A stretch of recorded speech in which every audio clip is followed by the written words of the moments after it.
Buffs Nation? Welcome back. It's game day, y'all, and welcome to another edition of the live stream of Common Sense Buffs. It's game day. I know the atmosphere in Colorado right now is absolutely crazy. I'm jumping on live real quick, man. It's going to be a long day. Another night game, a 10:15 p.m. kickoff on national television, ESPN, as the Colorado Buffaloes attempt to go for a bowl game, y'all. This is going to be a big game. Thank you guys so much for being here, joining me on this live. I'm Common Sense Buffs. I'm going to be giving you my analysis, looking at some of the big matchups during this game, and giving you my predictions for what I think is going to happen tonight when the Colorado Buffaloes take on the Cincinnati Bearcats. So it's been a long time. I shouldn't have left you without some dope content to react to. It's good to be back. All right. So this is going to be a big game today, a late night showdown between the Colorado Buffaloes and the Cincinnati Bearcats. This one has huge implications. Both teams are vying for that sixth win to become bowl eligible and stay in the Big 12 championship race. The Big 12 championship race is one of the best races to watch right now. I think there's parity up and down this league. They're the two undefeated teams in BYU and Iowa State. And then I believe there are four teams all tied for third place. So very exciting place to be for the Colorado Buffaloes to be in that hunt. And this is the perfect way to keep that streak of success going. So grab your coffee, your energy drinks. I don't know what you consume out there to stay up. I might take a nap after this live to get ready for the game, but get your caffeine in because we are going to be burning the midnight oil. The Buffs head into this game as a 6.5-point favorite, and you don't see that a lot from the Colorado Buffaloes, right? This entire season, maybe except for North Dakota State, they have been the losing team. At least that's what Vegas was saying about them and many of their matchups. And it was always whether or not, how bad is the other team going to beat Colorado, right? That was really the question. There were a lot of doubters early in the season, and the odds makers were taking other teams over Colorado consistently. But this season, and I think for the first time in this game, the Buffs are ahead 6.5 points. And they'll be under the lights at Folsom Field, so the stakes are going to be high, and the winner, of course, clinches a bowl eligibility. And Prime has been promising Miss Peggy that he was going to take her bowling, so this is the game to do it. Not only is this for just bowl eligibility, though, this is really going to put Colorado in a great place in the hunt for the Big 12 championship. Colorado does have the edge on paper, but Cincinnati's bringing some serious firepower. We're going to talk about some of the guys to watch on the Cincinnati side of the ball before I go into what Colorado needs to do in order to win this game. But they're going to bring their own players. And I don't think Cincinnati's coming to Folsom to lay down. So these are people we're going to have to keep our eye on and scheme for. All right. So thank you guys so much for being here. I see a couple of y'all out there watching the live. Please go ahead and hit that like button. Hit that subscribe button if you haven't already. I'm just getting warmed up, man. It's game day. I'm fired up. I'm excited. I'm looking forward to seeing a lot of good things from the Colorado Buffaloes today. So let's start first, though, with the Cincinnati Bearcats offense and what I see as a dynamic running game. Cincinnati's ground attack is led by two of their best players, Corey Kiner and the home run hitting Evan Pryor. Kiner has been tearing it up. He has 628 yards on 106 carries, and he's averaging just under 6 yards per carry. And Evan Pryor is an explosive running back, has that breakaway speed if he gets into the secondary. He's averaging 9.9 yards per carry with a long of 65 yards this season. So that's what I mean by a home run hitter, right? A running back that could take it 65 yards to the house. This is a run-first team.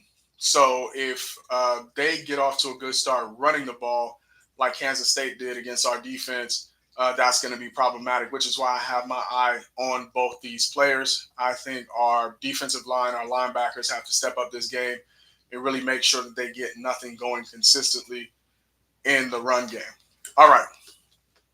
So in addition to the two running backs, excuse me, they also have a running quarterback. So he's been throwing the ball well, but they lean on him and lean on his legs as well. His name is Brendan Sorsby. He's also a rushing threat. And it's kind of like UCF's rushing game.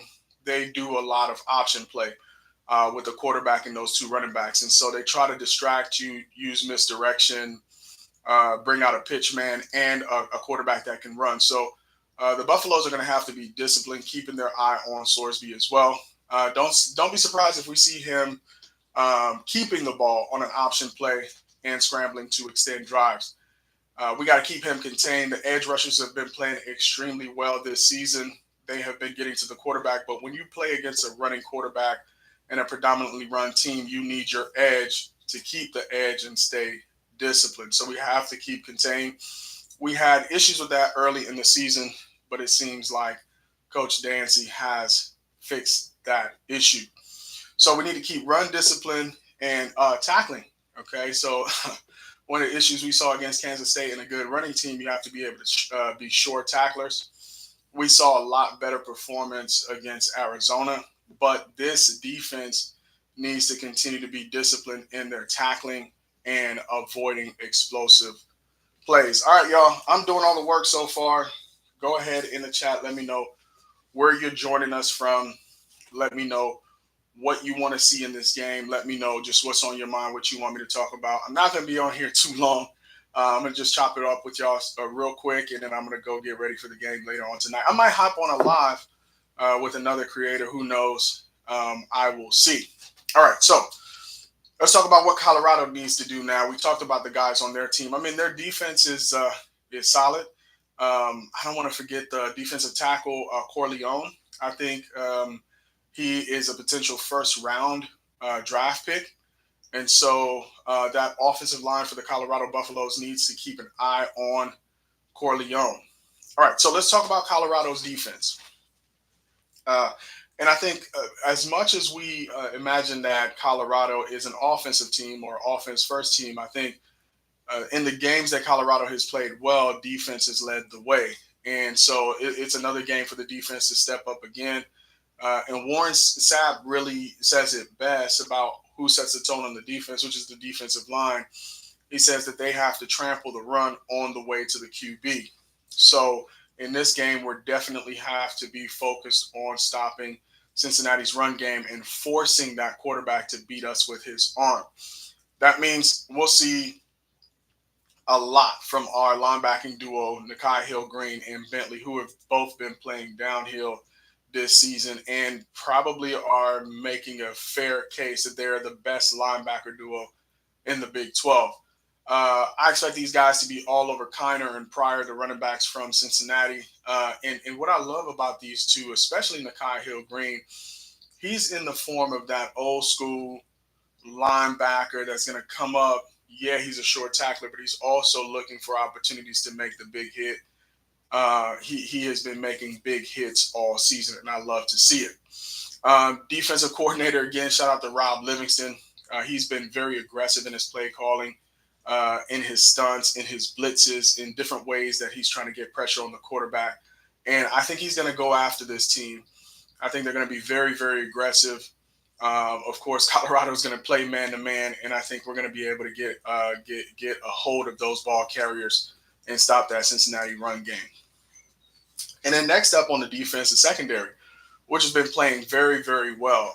There have been multiple games on and off here and there where the secondary has been tested and they've gotten beat, right? Let's just be factual about that. But this secondary continues to play better week over week. And I love the kind of depth that they have in the secondary where they have multiple guys who can come in the game and fill some pretty big shoes like Colton Hood did, since Travis Hunter did not play the entire Arizona game. So Colton has shown that he could fill in solidly on coverage. So he's a reliable cover guy. I think he was going up against McMillan last week. He held his own. And with Silman Craig and Shiloh adding an extra layer of support against the run, we're looking pretty good, man. And I know we're probably going to see Carter Stoppmeyer as well. And that's what I love about this Colorado team. again, the depth this season versus the last season, right? Where you can have multiple guys be able to come in and there's not going to be a significant drop off.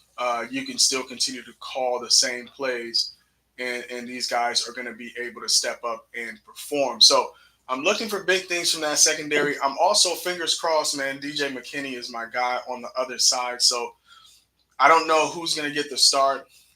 Travis is back 100%, so I'm assuming he's going to start at corner along with DJ McKinney. We'll see where Colton Hood fits in this game.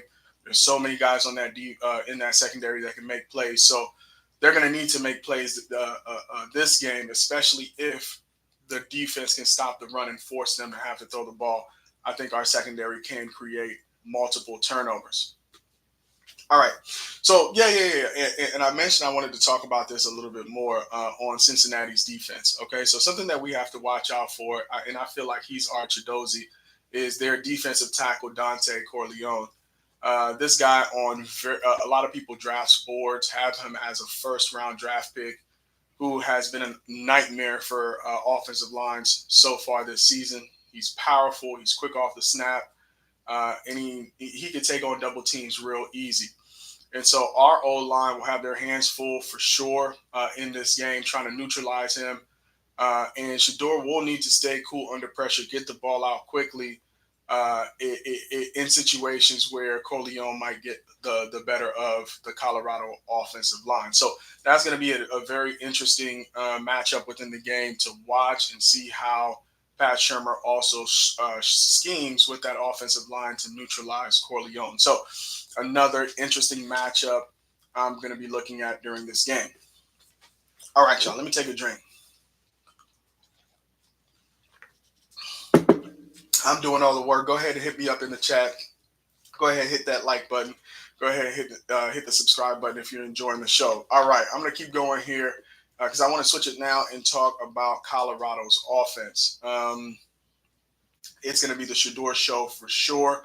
And the return of Travis Hunter is going to have that crowd going absolutely crazy when those two come out of the tunnel for this game. I think Shedeur is due or maybe even overdue for one of those classic Shedeur-like performances. I'm predicting 300-plus yards this game and 3 touchdowns. This is kind of game we're talking about separating ourselves now when it comes to the hierarchy of quarterbacks. Cam Ward is playing his mind out, right? And he's making a case for why he is QB1 in this particular draft. And I think this is one of those opportunities where Shedeur can remind everybody why he is QB1.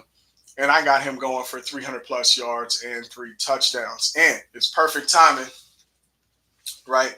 As one of his favorite targets, Travis Hunter, is back in action. So Travis, and I'm sure he's going to be playing this game to remind people that, hey, I might be a little bit bumped, got a few bumps and bruises. I might be a little hurt, where people are now trying to, say, hey, maybe he's playing too many snaps.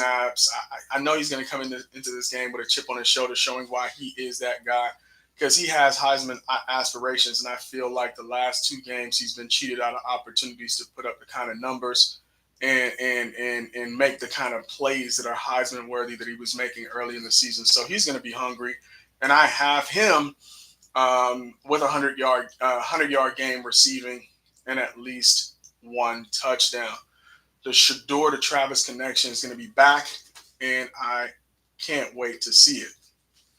Now, Isaiah Augusta is a guy who solidified himself as the starting running back for this team. And that's really what I think is going to help Shedeur be as successful and have wide receivers more open in this game. And that's because Isaiah Augusta needs to be able to run the ball effectively so that we can control time of possession and give Shedeur third and short situations where it just always puts us in an advantageous situation. So our run game has been building momentum. IA is the starter, and he's really establishing himself. I think we're going to see him crack 80 yards this game, which will open up those passing lanes, the RPOs, the play actions, and keep the Cincinnati defense guessing. A balanced offense will be key to keeping Corleone, defensive tackle that I mentioned, and the Bearcats D line from teeing off on Shador. And they've been doing a really good job. Big shout out to the O line, man. You know, early in the season, there was a lot of criticism as these guys are playing better. The same people aren't shouting them out like they were criticizing them. We're not going to do that here. Hats off to you guys for playing better week over week. And they've been doing some shuffling in that O line, right? So if you're not really playing or this is not a package that's good for you, they're making changes, kind of like the D line. We'll see. It worked last game. We're going to see what happens with the changes this week. And the guy on the cover, man, Jordan Seaton, part of that offensive line. I see Isaiah having a good day behind him, running behind him and Tyler Brown on that left side. So I'll be looking for that as well. All right, man. I'm not getting a lot of chats, comments in the chat, but thank you so much for being here, hitting that like button, hitting that subscribe button. I'm going to go ahead and close out with my prediction, and I'm going to chill until the game. All right. So what's my final call for this game? I'm predicting 34-17, a win for Colorado. I think in addition to the defense and offense, Alejandro Mata coming off his special teams player of the week in the Big 12 should be good for a couple field goals to extend our lead either early in the first quarter or late in the game to just put it out of reach for Cincinnati. But for the Buffs to win convincingly, we need to stop the run, force the Bearcats to throw, and keep Shador firing on all cylinders with Travis leading the receiving core. All right, Buffs fans, that's the breakdown. Colorado has a chance to get bowl eligible and stay in the Big 12 championship race. We've got all the pieces in place, so drop some score predictions in the comments below, and don't forget to like and subscribe. This is Common Sense Buffs, bringing you the real talk on Colorado football in the Coach Prime era. Now let's run up the Sko, and as always, Sko Buffs.